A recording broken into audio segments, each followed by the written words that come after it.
Sir, as a health expert আপনি আমাদের বলেন তো আমাদের কি ভাত খাওয়া উচিত? না না না, একদম না, একদম না।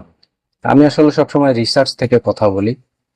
তো রিসেন্টলি একটা রিসার্চ হয়েছে, সেখানে জাপানের এক বিজ্ঞানী যার নাম হচ্ছে হজোবরো। তো ওনার একটা ল বের হয়েছিল যার নাম হচ্ছে হজোবরো ল। তো ওই হজোবরো লতে বলা হয়েছে যে যদি ভাত খাওয়া হয় তাহলে কখনোই ক্যালোরি কমবে না। তো তাহলে এবার কি করতে হবে? 2023 সালে একটা রিসার্চ হয়েছিল। ওই রিসার্চটা থেকে জানা গেছে যে আসলে ওই রিসার্চটা হওয়ার কথা ছিল 2005 সালে।